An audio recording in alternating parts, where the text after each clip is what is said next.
வணக்கம்.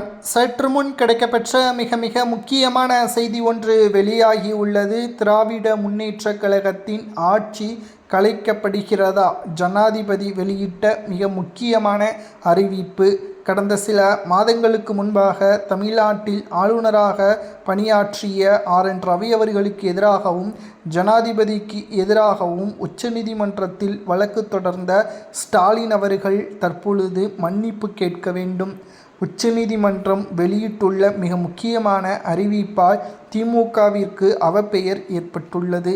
தேவையில்லாமல் ஜனாதிபதியின் மீது புகாரை தொடுத்த ஸ்டாலின் அவர்கள் வழக்கறிஞர்கள் தற்பொழுது ஜனாதிபதிக்கு மன்னிப்பை கேட்கவில்லை என்றால் அதற்கான உரிய நடவடிக்கையை மேற்கொள்ளப்படும்.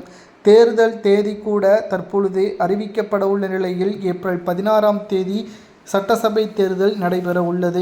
இந்த நிலையில் தற்பொழுது ஸ்டாலின் அவர்களுக்கு இது எல்லாம் தேவைதானா? தற்பொழுது ஜனாதிபதி நினைத்தால் ஒரு நிமிடத்தில் தமிழ்நாட்டில் ஆட்சியை முழுமையாக கலைக்க முடியும்.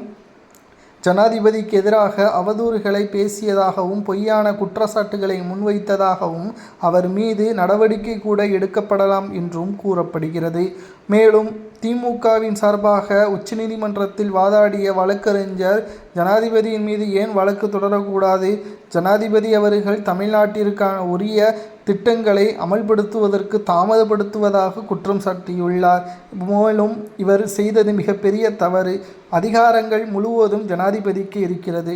அவர் ஒரு திட்டத்தை அமல்படுத்தலாம், வேண்டாம் என்று கூறலாம். அதற்கான முழுமையான அதிகாரம் அவரிடம் மட்டுமே உள்ளது. உச்ச தலைவராக அவரே இருக்கிறார் என்பதற்கேற்ப நீதிமன்றமும் தெரிவித்துள்ளது. 2021 முதல் 2025ஆம் ஆண்டு வரை தமிழ்நாட்டிற்கு மத்திய அரசு வழங்கிய நிதி எவ்வளவு தெரியுமா? பல லட்சம் கோடிகள். அதை நேரடியாக கணக்கு காட்ட முடியுமா ஆதாரத்துடன்? இந்த திட்டங்களுக்கெல்லாம் செலவு செய்ததாக திமுக கூறியுள்ளது.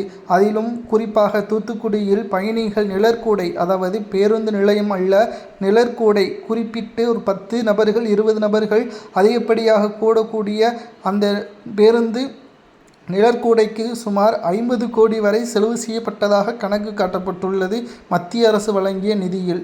ஆனால் அதன் மொத்த மதிப்பே சுமார் 5 லட்சம் மட்டும்தான் செலவு செய்யப்பட்டிருப்பதாக ஆதாரத்துடன் வழக்கறிஞர் எடுத்து வைத்துள்ளார் ஜனாதிபதியின் வழக்கறிஞர்.